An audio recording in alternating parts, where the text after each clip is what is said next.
Well, hi there and welcome along to another edition of Friday Night Lights. I'm Tom Malone and joined this week by Brian Sheeran and Johnny Ward. How are you guys? All good. Yeah. Very Cool. good, yeah. You're rocking the 90s boy band look there. I am, Johnny, yeah, fair play. Absolutely. It's getting colder, but no rain. Yeah, When is the rain going to come? When is the rain going to Yeah. come? You could turn that into a song for your new boy band. No, but like 2 Thurles meetings effectively called off. Clonmel Chase is cancelled. You know, no rain forecast again the next week. It's actually very worrying. And if you're a soft ground horse, like it's very frustrating for owners. Or Clark at the chorus. Yeah. Nightmare situation for them. Anyway, luckily they've got Dundalk. We have the all weather. We have the all weather. I'm going to start with the feature event of the evening upcoming at 8 o'clock. That's the Cooley Stakes. You fancy something at this point? Yeah, I suppose this is kind of a race that once it goes by and if Could It Be Love won it, you'd say, how the hell did I not back that? You know, she brings the rating, she brings the form, and she shaped real well at Nace the last day off the back of a break. So I'd be willing to give her a chance. I know the season didn't quite work out for her after she was third in the Jersey and second in the Guineas, but you know, if it's very hard to get the bug, the Ballyjoy bug. Yeah, well, I don't know. They kept her pretty busy. I don't think she was probably one of the that was mainly effective for her, but it's very hard to get the maiden win out of your mind when her only start on the surface. So maybe coming back to Dundalk might spark out the improvement for her. But another one that's really interesting, if you heard Shamie Heffernan comment on dramatise, this could be the next Found. Well, we know what Shamie can be like sometimes. He's a dream for us, but yeah, look. I always hear people say about Shamie, oh, he's not one to talk up a horse. And every time I hear him, he's talking up a horse. He's a great judge by all accounts, at home. Like the hef, yeah. That'll be interesting to see how it goes, just stepping up from probably what looked a weak maiden at Fairyhouse. Yeah. So that'll be interesting to see how it gets on. But Could It Be Love for me, I'd be willing to give that a chance. Johnny, anything for you in the feature? Yeah, I don't know if it's that weak a maiden, because remember Joseph's horse that was third was very unlucky and has gone on to win a maiden and a handicap since. Actually, it mightn't be the worst form in the world, but I think Could It Be Love, she loved this surface. She'd drawn in 10, not necessarily ideal, but you know, her run at Nace is probably good enough to win this. And Aidan's horse is just really coming into the Breeders' Cup now in unbelievable form. And just harvesting these back-end pattern races as well. Like. It's a little bit boring because like there's so many runners from Joseph's or Aidan's, and you know, a lot of these horses just out for black type, but Could It Be Love just should be thereabouts. Being by Warfront, the surface would be ideal. Good stuff. Of course, start with a claimer this evening as well. Just to remind us what we do, it's an ideal opportunity to get into ownership, isn't it, a claimer? But if you do want to get into ownership, why not check out the video a little later on from the HRI ownership department as well, where they head down to Michael O'Callaghan and chat about the Michael O'Callaghan Racing Club. But the Nursery's the second of the evening. It's competitive. One I kind of like the look of is Olay Power ran second to a horse you like, you know, the Slade Power stablemate, but she gets in there for a mark of 62. Big chance, yeah, and just basically a horse that is from a stable that's really coming into form. I'm going to tip one of Eddie's horses later. He did double in Navan yesterday, and this horse's maiden form is quite promising. Just looks the type that maybe will do well in sprint handicaps. I think it was 40,000 yearling as well, so there obviously is a bit about her. Good stuff. At 7:30 we have a 45-6. I thought this might actually be divided, judged on the early entries, but it hasn't been. So quite a few disappointed. But you fancy one, Brian?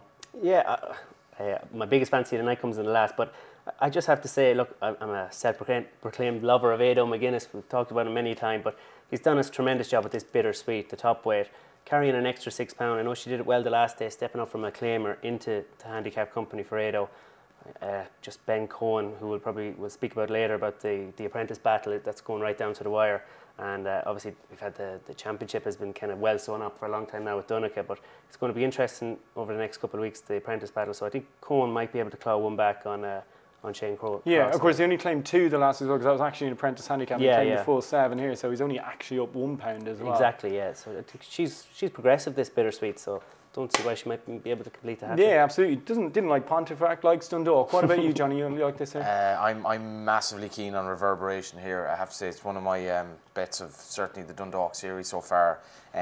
James Lamb, he wouldn't have that many winners around Dundalk, but this horse he got from England and ran at Dundalk 2 runs back, came up the inner, which there's definitely a theory that it doesn't pay to come up the inner at Dundalk. Very rarely anyway. Whatever way the track rides, and back in the day when everyone used to hug the rail, because before the false rail came in, it was great. So you were cutting ground, but now the cutaway you end up kind of coming back in. And maybe the cutaway kind of catapults them out wide better. Like you don't break your stride. Whereas if you pull in by the cutaway, maybe you have to change your legs a bit. And just. I don't think it's changing your legs. I don't know if it's just the surface is less worn or something in there. I honestly don't know, but you see a lot of jockeys coming up the inner because they know they'll get a run. It's a bit like the cutaway at Kempton.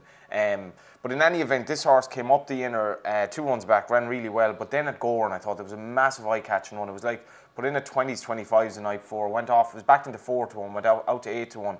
But basically was caught well out of its ground. Gowran, to me, is probably the trickiest track in the country. I think people don't appreciate definitely a flat track. The flat track, undulating, all that. Again, came up the inner, had to make up a mountain of ground in the straight, and ran really well to finish third. And the first 2 home, Art of America bolted up again second time, and the horse was beat by a short head. Won easily again on the same card at Gowran, so the form couldn't be working out better. Shane Cross is having an outstanding season and claims 7, massive chance. Right, well that was a pretty solid argument there. Ultimate penultimate race of the evening, that's the 6 furlong 0 to 65 here. And Johnny, you have a strong selection in this?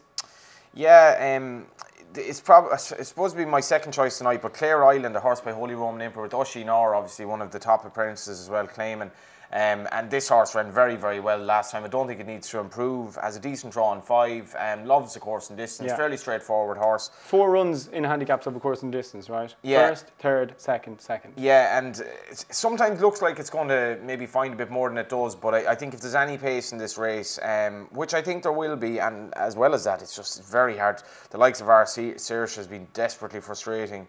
You know, you have 2 horses rated 39 getting into it. It's a poor race. Yeah, no doubt. Right, on to the lucky last, and you both have selections in this one. 10 furlongs ahead of them. Go on, who do you like here? It's not often you can say a 9-year-old is kind of unexposed on the flat, but I think Past the Ball could be very well handicapped off 67, as mentioned there about the Apprentice Championship we got. Could be the new Shake the Bucket. Well, This is the maddest horse ever. He's fallen over 7 furlongs and 3 miles. Yeah.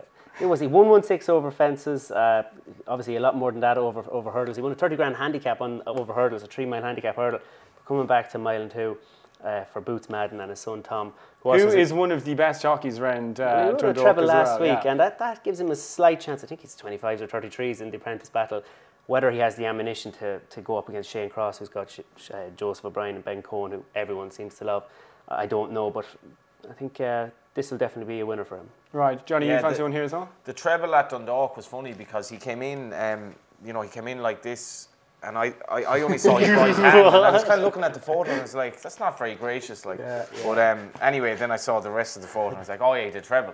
But great lads, you know, just lovely family. You couldn't meet nicer, and like what a family they've been for racing. But I'm very, very sweet on Carried here. This horse is one of the most reliable horses around Dundalk. Came back last week, ran over a mile, which was grossly inadequate, and went hard as well in a good race. Yeah. And even at one stage, it was like, God, this horse will be hard to pass. Now he did basically completely blow up, and I think he needed the run. Colin Keane rides very, very reliable horse, and basically he's nearly certainty to go out in front, and he's very, very hard to pass. His form over this trip is really strong, and 73 isn't a problem for him at all. I'm just worried about the trip for Past the Ball. I think he probably wants further, and I think he probably has his limitations on the flat. I remember he actually finished second in a handicap over 7 furlongs, a horse by Westerner, that's practically unheard of. Yeah. But then he stepped up to mile and 2, and he actually was beaten a couple of times. I think if Carey gets out in front, he's a great chance. Good stuff. Right, well, on to our little feature from the HRI Ownership Department, so check this out as they went down to Michael O'Callaghan's yard. I love to see behind the scenes what's going on leading up to the race, because that's more powerful than anything else. You know, you go out on race day and you see a horse win, but to see the work that went in behind the scenes is truly amazing.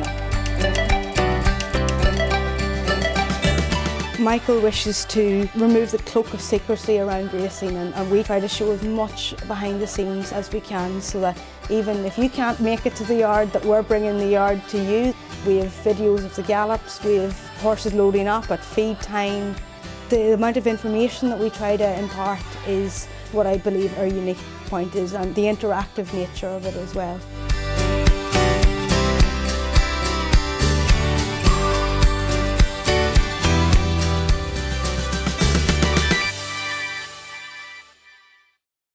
A lovely way to get involved in the ownership of horse racing there, of course, with Michael O'Callaghan and their racing club, that courtesy of the HRI ownership department. Right, let's get on to our best bets of the weekend. And best bets of Friday night. Brian, go on, start with you. So, Could It Be Love is the nap in the big one at 8 o'clock.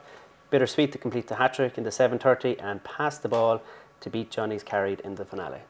Go on. I'm taking him on in 2 of those races, which is a little bit worrying.